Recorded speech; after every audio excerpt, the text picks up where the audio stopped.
ऐन मौके पर एमक्यूएम की प्रेस कॉन्फ्रेंस खत्म क्यों हो गई?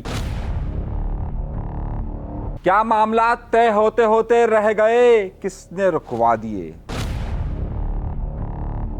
90 पर इजलास किसका हुआ था? मुझसे बात करें, मैं हूं बड़ा, ये जुमला किसने कहा है, कैसे कहा है? पाकिस्तान पीपल्स पार्टी नहीं मनाने में कामयाब हो रही, किसे मनाने में कामयाब नहीं हुई, ये एक अहम खबर। और सिर्फ चंद माह में चर्स खजूर बन गई, ये आपको हम बताएंगे। एक और अफसोसनाक कहानी और सिंध हुकूमत की, देखिए मामला क्या है। अब प्रोग्राम का बाकायदा आगाज करते हैं अपने परवरदिगार के शुक्र से।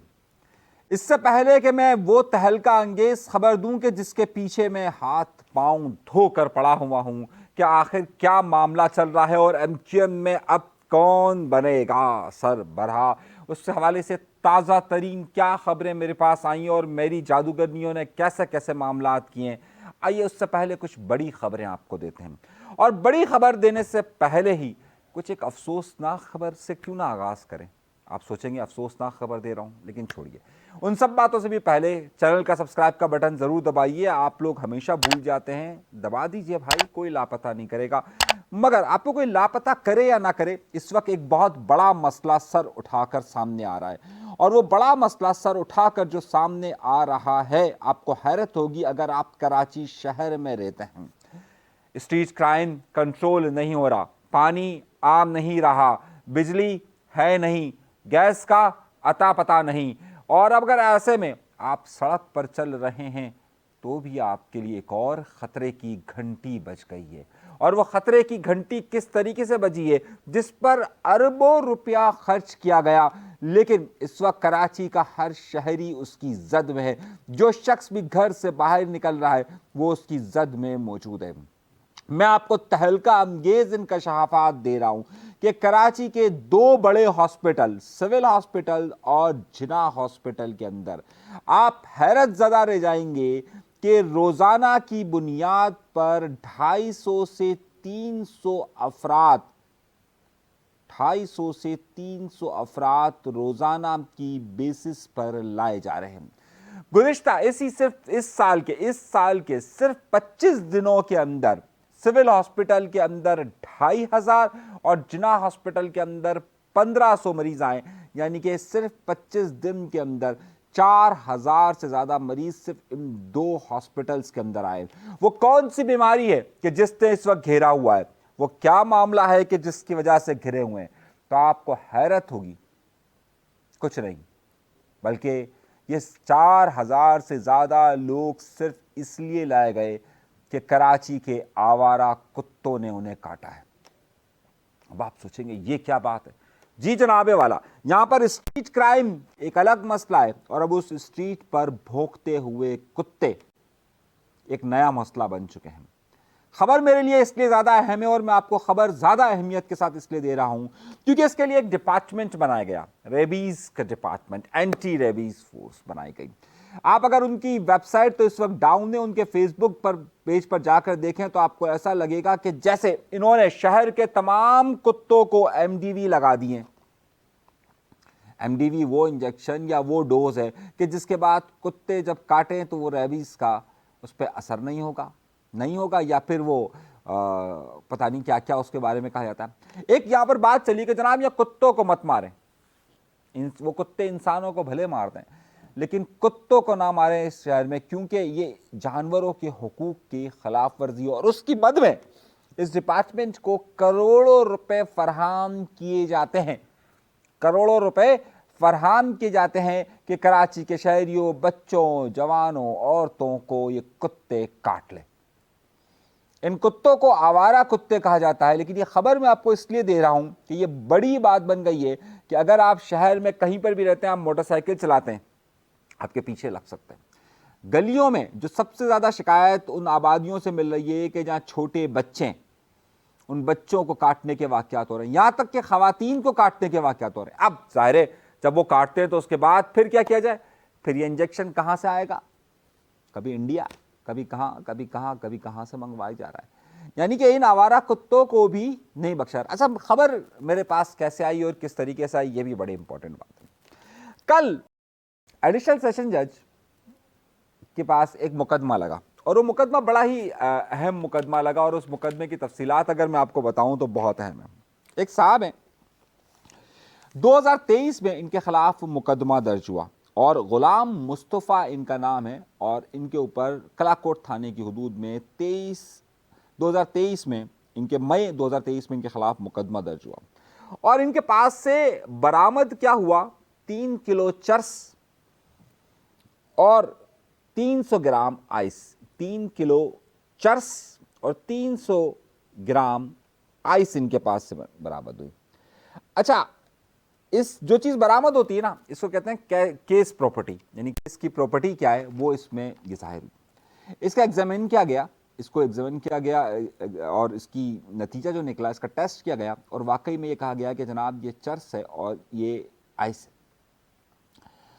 अब हुआ ये कि अदालत में आज तारीख क्या है, 27 तारीख को कराची की अदालत में जब वो रखा गया तो कहा गया कि भाई ये जो वकील सफाई है उसने कहा कि ये चर्स नहीं है, ये तो खजूर है, और ये आइस नहीं है, ये तो मसाला है।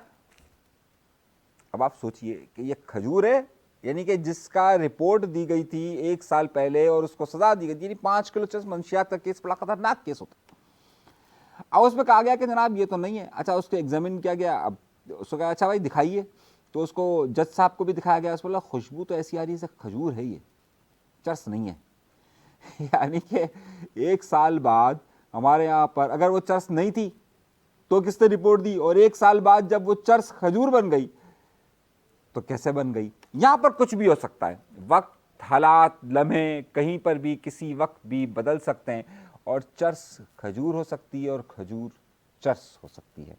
तो आप उससे कोई हैरत ज़्यादा मत होइएगा और उस पर कोई आपको वो बात नहीं है। यहाँ कभी भी हालात बदल सकते हैं, मैं इसलिए हालात बदलने की बात कर रहा हूँ और हालात और वाक़यात बदलने की बात कर रहा हूँ कि आज बिलावल भुट्टो जरदारी साहब पहुँचे कराची में। बिलावल हाउस के बराबर में उन्होंने दावत दी थी ताजिरों को। अब ताजिरों ने वहाँ पर तकरीरें शुरू की, हर कोई ऐसे कसीदे पाकिस्तान पीपल्स पार्टी के पढ़ रहा था कि आप हैरत में रह जाए। और वहाँ बिलावल भुट्टो जरदारी साहब ड्राई फ्रूट खाने में मसरूफ़ थे, खाए जा रहे थे वो, सही। और जो उनके सामने रखा गया था, ज़ाहिर है अब इतनी लंबी लंबी तकरीरें, इतनी लंबी लंबी बातें होंगी तो ज़ाहिर है कि वो हो ही जाएंगी। अब हुआ ये कि उसके बाद बिलावल भुट्टो जरदारी की सब, क्योंकि आजकल जो है वो ताजिर कभी चीफ ऑफ आर्मी स्टाफ से मिलकर कहते हैं कि भाई कराची को अलग सूबा बना दिया जाए, तो लोग गुस्से हो जाते हैं। कभी ताजिर मिलकर कहते हैं कि जनाब मरियम को यहाँ भेज दिया जाए, मुराद अली शाह से काम नहीं हो रहा। कभी यहाँ कहा जाता है सिस्टम की। अब बिलावल भुट्टो जरदारी कह रहे थे कि जनाब सारे कसीदा गो बैठे हुए थे और ऐसी ऐसी तारीफें कर रहे थे कि जनाब एक साहब जिसका नाम है अकील करीम डेडी, वो ये फरमाते हैं कि पाकिस्तान पीपल्स पार्टी ने यहाँ हेल्थ पे तो जबरदस्त काम किया है, जबरदस्त काम किया है। अच्छा, मैं अभी उनको एक कुत्तों की रिपोर्ट बता रहा था, शायद कुत्तों की तारीफ में भी तो बड़ा फ़र्क हो जाता है ना कि कहाँ कहाँ वो दुम हिलाने लग जाएं या क्या क्या मामलात करने लग जाएं, ये भी बड़ा मसला है कुत्तों का। खैर, अकील करीम डेडी साहब फरमाते हैं कि जनाब यहाँ हेल्थ पे तो बड़ा ज़बरदस्त काम किया और एशिया में सबसे नंबर 1 फैसिलिटीज़ अगर हेल्थ की कहीं मौजूद है तो वो सिंध के अंदर मौजूद है। अब मैं आपको एक मिसाल दे रहा हूँ कि जनाब किस किस तरीके की कसीदा गोइयाँ, किस किस तरीके के मामला हुए। उसके बाद बिलावल भुट्टो जरदारी साहब ने खिताब किया। बिलावल भुट्टो जरदारी साहब कहते हैं कि जनाब भाई किसी और से शिकायत करने क्यों जाते हैं, मुझसे शिकायत करें। अच्छा, शिकायत किससे करें, कहाँ करें, किस तरीके से करें, ये एक बड़ा मसला है। वो कहते हैं जनाब शिकायत मुझसे करें। लियारी की आवाम ने सन 2018 के इलेक्शन में, 2013 के इलेक्शन में लियारी की आवाम, बल्कि 2018 के इलेक्शन में तो बाकायदा वो गए थे वोट मांगने के लिए, उनको कहा जनाब पानी दो पानी, उन्होंने कहा मैं पानी दे रहा हूँ। ये इतनी बड़ी शिकायत थी। गैस है नहीं, बिजली है नहीं। अच्छा, वो कहते हैं कि कराची में सबसे कम लोड शेडिंग होती है, बाकी सब जगह 12 से 14 घंटे होती है। जनाबे वाला कराची का इलाका लियारी, लियारी में आपका किला लड़काना कहा जाता है। जरा पूछ के आइएगा कि कितने देर की लोड शेडिंग होती है। कि अगर वहाँ पर 9 से 12 घंटे से अगर कम की लोड शेडिंग होती हो तो आप हमें बता दीजिएगा। मैं कल रात को वहाँ मौजूद था, जिस घासमंडी चौक पे उन्होंने खिताब किया था मैं वहीं पर मौजूद था, और आप यकीन मानिए वहाँ बिजली नहीं थी रात में। ये मैं आपको बता रहा हूँ कि जहाँ पर उन्होंने खिताब किया था जब 2018 वाला लियारी से वो आए थे, उसी जगह पर मौजूद था। मैं शिकायत नहीं कर रहा, लेकिन जाहिर है हम अब उस तरीके से कसीदा गोइयाँ तो नहीं कर सकते ना। खैर, उनके इंजेक्शंस का बंदोबस्त कीजिए और अलग बात है, लेकिन उससे बढ़कर कुछ बड़ी अहम बात है। उन्होंने कहा कि भाई दूसरों से शिकायत मत कीजिए, जो मसला है मुझसे कहिए। सही है, तो अब भाई उन्हें सारे मसले पता है, तो कब आखिर ये मसला हल होगा, ये अब एक अलग बहस है। उससे बढ़कर खबर देते हैं, एक बहुत बड़ा मसला चल रहा है, लेकिन हमारे मीडिया ने उसका मुकम्मल बाइकॉट किया हुआ है। और बाइकॉट ये किया हुआ है कि इस वक्त सांगड़ के अंदर जो वाक़या पेश आया उसमें 3 दिन हो चुके हैं और वहाँ पर लाशों को रख कर धरना का सिलसिला जारी है। शाजिया मरी साहिबा तो हमेशा एमएनए बनी जाती हैं, आपको पता है, लेकिन असल में उनका तो जो सिलसिला है वो वहीं से है, सांगड़ का। वो बड़ा अपने आप को सिलसिला कहती है कि जनाब वहाँ के मामलात के अंदर वो बहुत कूदी हुई है। उस रात को वहाँ पर मौजूद थी, लेकिन मसला हल नहीं हुआ, धरने वालों ने हटे नहीं। आज वहाँ पर हलीम आदिल शेख जो कि पीटीआई सिंध के सरबराह हैं वो पहुँचे, उन्होंने बड़ी धुआंधार तकरीर की। फिर वहाँ पर मेरी इतलात के मुताबिक पीर पगारा साहब जो कि इस वक्त जमात के सरबराह हैं, सरवरी जमात के सरबराह हैं, और वो वहाँ पहुँचे और उन्होंने ये भी कहा कि ये बात बिलावल भुट्टो के नोटिस में आ चुकी और जिनके खिलाफ कहा जा रहा है उनके खिलाफ FIR दर्ज होगी। मामला मेरे भाई इस वक्त ये संगीन नोयत का है। हमारे यहाँ पर लोग कब तक लाशों को रख कर मातम करते रहेंगे, एहतजाज करते रहेंगे। हर कुछ अरसे के बाद किसी न किसी तरफ से ये मसले का आता है, आखिर लोगों को इंसाफ क्यों नहीं मिल रहा। और अगर वो FIR का कह रहे हैं तो FIR दर्ज कीजिए, फिर देख लीजिएगा कि जनाब जो भी मामलात हुआ है उसको फिर बाद में भी हल किया जा सकता है। लेकिन ताहाल उस हवाले से कोई वाजे पेशरफ नहीं। हाँ, एक और बात मैं कल बताना आपको भूल गया था, बड़ी अहम बात तो मैं आपको बताना भूल गया था, और बताना ये भूल गया था कि 90 पर एक मीटिंग हुई थी। अब आप सोच रहे होंगे 90 पर कौन सी मीटिंग हुई थी और क्या मामला था। एक मामला था कि जब 12 मई का वाक़यात रोनुमा हुए तो 12 मई के वाक़यात के बाद बहुत सारे मुकदमात दर्ज हुए थे, एयरपोर्ट थाने की हदूद में, दीगर जगहों पर मुकदमात दर्ज हुए थे, लेकिन उस वक्त गिरफ्तारियाँ इतनी नहीं हुई थी। जो गिरफ्तारियों का सिलसिला शुरू हुआ वो शुरू हुआ 2013 के बाद से, जब MQM के ख़िलाफ़ ऑपरेशन शुरू हुआ और उसमें जो गिरफ्तारियाँ थी वो सारी डाली गईं। उस वक्त जब 12 मई का वाक़या हुआ था तो उस वक्त वसीम अख्तर साहब जो थे, वसीम अख्तर, वो एडवाइज़र टू CM यानी वज़ीर आला के माऊन ख़ुसूसी मुशीर कह दीजिए ऑफ होम डिपार्टमेंट, यानी कि वजारत दाखिला उनके पास थी, पुलिस सब उनके पास मौजूद था। उनके ऊपर केस एक बड़ा अजीब था। उनके पास केस था कि 12 मई से पहले, एक दिन पहले, 2 दिन पहले, 10 मई को 90 में एक इजलास इन्होंने लिया था और उस इजलास में इन्होंने ये कहा था कि जनाब किस किस तरीके से 12 मई को सब कुछ करना है, किस तरीके से सड़कें बंद करनी है, इन पे इल्ज़ाम था ये। और जब आपको याद होगा कि 2016 में जब ये इलेक्शन जीते थे और ये मेयर का इलेक्शन जीते थे तो उस वक्त भी इनके ऊपर इसी की 7 FIR थी, इंसदाद दहशतगर्दी की अदालत की। 2007 से लेकर ये 2000 महीना कौन सा आ गया, 2025, तकरीबन 18-19 साल हो चुके इस वाक़ये को। 18 साल के बाद यहाँ कह रहे हैं कि जनाब ये चर्स खजूर थी। अच्छा, पहले बता देते कि चर्स खजूर है, 18 साल आपने गुजार दिए, उसके बाद बता रहे हैं कि जनाब, अच्छा उस पर गिरफ्तारी भी 8 साल बाद हुई, 9 साल बाद हुई कि जनाब ये चर्स थी, बाद में कह रहे चर्स थी, खजूर थी। अच्छा, उसमें ये इल्ज़ाम था कि जनाब इन्होंने कोई मीटिंग ली थी और सारी प्लानिंग उन्होंने वहीं पर जाकर की थी। अब वो चर्स और खजूर का जो फ़र्क था वो अब यहाँ पर भी आ गया और कहा कि जनाब कोई मामलात नहीं, कोई मुकदमात नहीं, बाइज़्ज़त बरी। और इसमें जो लोग मफरूर थे, इसमें जो MQM लंदन से ताल्लुक़ रखते और ख़ासतौर पर अल्ताफ़ हुसैन साहब वगैरह को इसमें मफरूर करार दिया गया। मैं यही बात कह रहा हूँ कि कब चर्स खजूर बन जाए और खजूर कब चर्स बन जाए ये कुछ आप नहीं कह सकते हैं, तो ये कभी भी हो सकता है। आइए एक और बड़ी खबर की तरफ चलते हैं। और इमरान खान के मुज़ाकरात का मैं आपको पहले बता चुका हूँ, लगी लिपटी बातें हैं, वही पुरानी बातें हैं। जब तक इसमें कोई बड़ी खबर का अंसर नहीं आएगा, ये सारे उसके इम्पैक्ट्स हैं, असरात हैं कि कभी ये मुज़ाकरात होंगे, कभी ख़त्म हो जाएंगे, कभी ख़त्म हो जाएंगे। अभी ताहाल जब तक इमरान खान का अंडरस्टैंडिंग सेटिंग्स नहीं होती है तब तक कोई बड़ी खबर जनरेट नहीं हो रही है। जितनी खबरें ये रूटीन की खबरें हैं, वो कभी उसकी टांग खींचेगा, कभी उसकी टांग खींचेगा। तो मुझसे बहुत सारे लोग कहते हैं आप खान साहब के बारे में नहीं बता रहे। मैं कहा भाई वहाँ बताऊँगा जब खबर होगी। ये खबरें नहीं हैं, ये सिर्फ और सिर्फ बातें। हाँ, जहाँ खबर का अंसर होगा वहाँ आपको बताऊंगा कि खबर का अंसर है, और कसीदा गोई हम कर नहीं कर सकते खान साहब की, तो इसलिए ज़ाहिर है रेटिंग्स हम ले नहीं सकते। खैर, एक अलग सवाल है। आइए एक और ख़बर की तरफ और बड़े अहम मामले की तरफ। मैंने आपको रात गए मैंने कहा था इनके दरमियान इख्तलाफात की खबरें हैं, पहले मैंने ही आपको ये बात बताई थी। फिर मैंने कहा था कि कहीं से कुछ बड़े साहिब दोनों जो जिनके दरमियान इख्तलाफात हैं उनको बिठाने की कोशिश की गई और सालिस आए, और फिर ये बात खबर चलाई गई कि जनाब प्रेस कॉन्फ्रेंस होगी, उससे पहले एक इजलास होगा। मगर मेरी जादूगरनी ये खबर लाई है, और जादूगरनी ने मुझे बड़े ही तरीके से बताया। उन्होंने कहा डॉक्टर साहब जो है ना वो डॉक्टर हैं, और उन्हें मालूम होता है कि डॉक्टर खालिद मकबूल सिद्दीकी साहब डॉक्टर हैं, और उन्हें मालूम है वो PhD वाले डॉक्टर नहीं है, ये वो वाले डॉक्टर हैं जो डॉक्टर इंजेक्शन वाला डॉक्टर, सही ना। अब इंजेक्शन वाला डॉक्टर क्यों कह रहा हूँ उसकी बात पे आगे जाकर बताता हूँ। वह ये कि बड़ी अहम खबर ये कि जो इतलात मेरे पास आई, तो उन्होंने कहा कि एक डॉक्टर साहब को पता है कि एक एंटीबायोटिक का असर कितने घंटे तक रहता है और एक इंजेक्शन का असर कब तक रहता है। तो उन्हें मालूम था कि इस इंजेक्शन का असर कब तक रह सकता है और कैसे रह सकता है। अच्छा, दूसरे साहब जो है ना वो हमारे यहाँ पर जज्बाती हैं। मुस्तफ़ा कमाल साहब ना एकदम से रैशनल हो जाते हैं। अच्छा, मैं एक वाक़या आपको सुनाता हूँ। अच्छा, फिर आप कहेंगे वाक़या सुनाने लग गया मैं।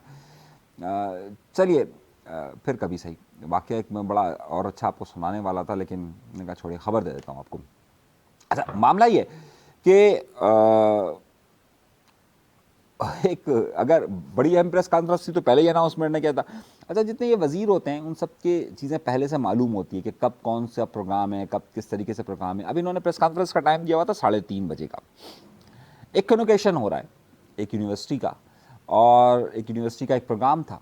ये ज़ाहिर वज़ीर तालीम है, और फेडरल यूनिवर्सिटी ज़ाहिर उनके अंडर में आती है। फेडरल यूनिवर्सिटीज़ की मैं बात कर रहा हूँ, ज़ाहिर उनके अंडर में आती है, तो फेडरल यूनिवर्सिटीज़ के मामला वही देखते हैं। तो वहाँ उन्हें जाना था और टाइम भी 3:30 बजे का दिया गया था। बाद में ये बात कही, अच्छा नीचे कारकुनान को बताया गया है कि एक और सिलसिले में प्रेस कॉन्फ्रेंस हो रही है, इसका ताल्लुक उससे नहीं है, जबकि दूसरी तरफ ये बात कही जा रही थी कि जनाब इस प्रेस कॉन्फ्रेंस का ताल्लुक उसी से है।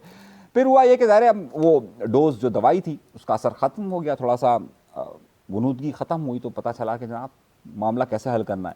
तो मामला हल यह हुआ कि जनाब time killing policy is a best policy, यानी कि वक्त को आगे बढ़ाना ही बेस्ट पॉलिसी होती है।